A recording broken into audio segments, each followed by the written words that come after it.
Gurizada, chegou a época da colheita, de verdade agora mesmo. Nós na fazenda estamos fazendo colheita de canola e tem um pessoal que já está começando a colher feijão e daqui uns dias começa a colher soja, que é mais ou menos essa sequência aqui na nossa região. Primeiro trigo, aí depois feijão, depois soja, primeiro é trigo, depois canola, aí feijão, depois soja e o último é o milho. Essa é a ordem de plantio e também a ordem para fazer a colheita, né? Eu quero mostrar uma coisa interessante para vocês. Já tem vídeo aqui no canal, mas eu acho que é hora de dar uma atualizada. É bastante comum a gente fazer dessecação, né, das culturas. Esse soja que o pessoal está colhendo aqui atrás foi dessecado. Da fazenda tem um talhão aqui do lado. Aqui é um talhão de soja, mas ali no fundo é um talhão da fazenda e é um talhão de feijão. O que acontece? Quando a gente vai fazer dessecação, gurizada, a gente faz a dessecação porque a gente tem alguns objetivos. Um deles, fazer uniformização da lavoura. É um dos objetivos porque a gente pode ter, como aqui nos Estados Unidos, ó, vocês conseguem ver, tem uma manchinha verde ali no meio, bordadura um pouco mais verde.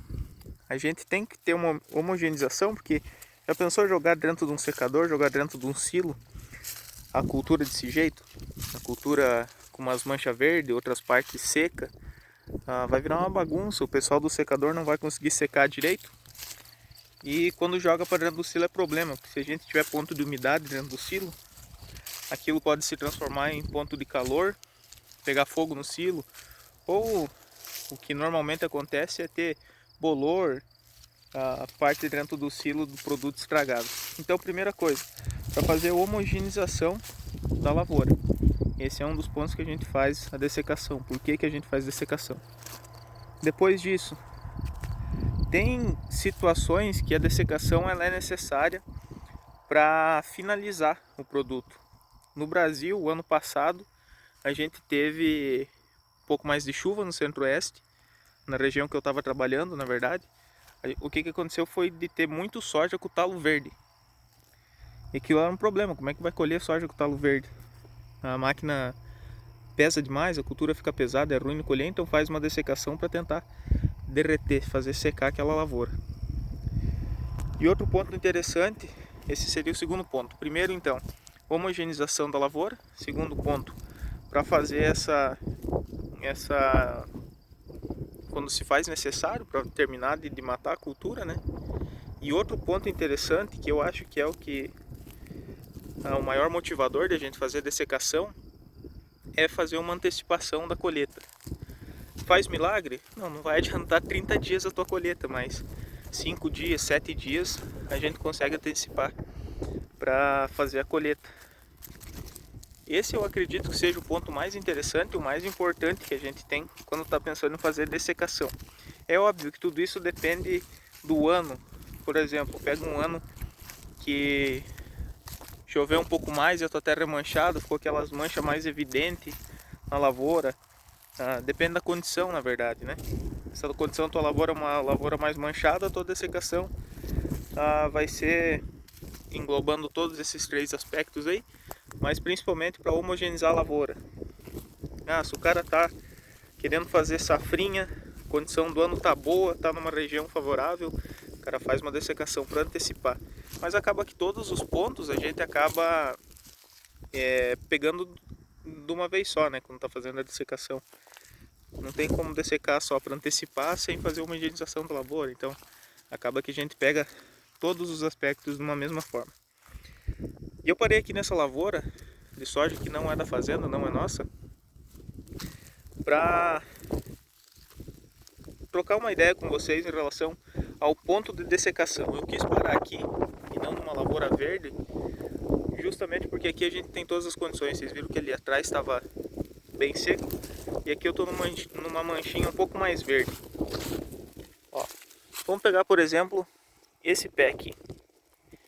Esse pezinho de soja tá com as vagens verdes.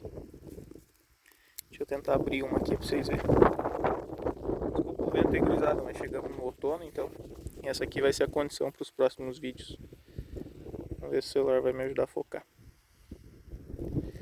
Vocês estão vendo que eu tentei abrir aqui o soja e eu acabei quebrando a semente? Esbagacei com tudo.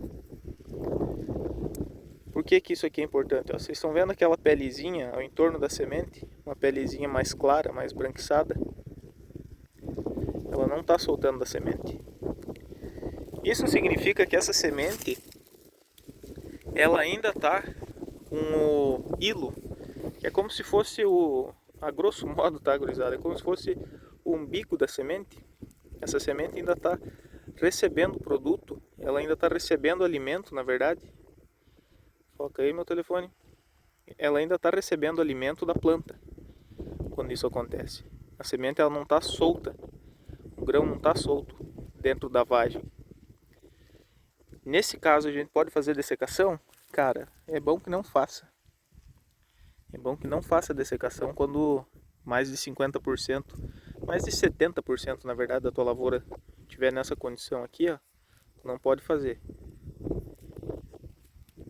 Qual que é o ponto ideal? Se tu tiver 30% da lavoura nessa condição, menos que isso, beleza, 25%, 20%, 30% nessa casa aí, beleza, pode fazer a dessecação. Se for mais que isso, não é interessante, porque a perda que tu vai ter na lavoura não vai compensar o benefício da dessecação.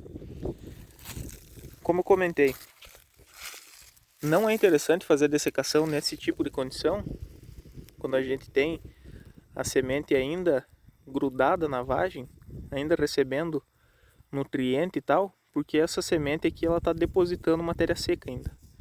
Tá vindo nutriente para cá, e nutriente é o que faz dar peso na semente. Então, se você fizer a dessecação antecipada de forma errônea, você vai acabar cortando essa translocação de nutriente que no caso da planta está em todas as outras estruturas, principalmente nas folhas, tá?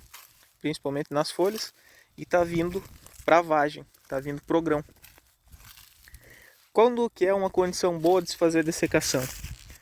A gente vai ter folha ainda na lavoura normalmente, mas quando a gente pega as vagens, essa aqui é uma vagem que está beleza já, ó. Tá vendo que a semente está lisinha, está solta dentro da vagem? Olha lá, o hilo já está até pretinho, que é como se fosse um umbigo ali da semente.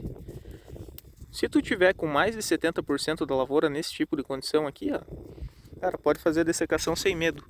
Por quê? Porque nessa fase a planta já terminou de translocar os nutrientes que ela tinha nas folhas, no caule, pro grão.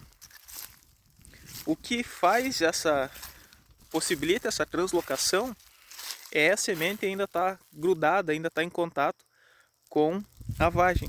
Se o hilo, aquele umbigozinho que eu mostrei para vocês, não tiver mais em contato, já era, cara, não vai ter nutriente sendo translocado para lá. A partir desse momento, quando a semente ela desliga da vagem, pode fazer dessecação sem medo, que tu não vai ter prejuízo nenhum na tua lavoura. Tomar cuidado com os produtos, né, gurizada? Tem produto que é proibido de fazer dessecação, por exemplo, não no soja, mas no trigo, por exemplo, no Brasil a gente é proibido de usar glifosato. Pode ser que quando tu assista esse vídeo a legislação tenha mudado, mas até agora é isso que acontece. Beleza, gurizada? Espero ter explicado para vocês um pouquinho de como que é tomada de decisão para fazer a dessecação da lavoura. Interessante que esse tipo de tomada de decisão ela se encaixa para o soja, para o feijão principalmente, que a gente desseca no Brasil. Se a gente seguir esse tipo de detalhezinho técnico, a gente vai ter bastante sucesso no manejo, na tomada de decisão das nossas lavouras e por consequência melhores resultados, né? Beleza, gurizada? O videozão de hoje era isso. Forte abraço e até a próxima.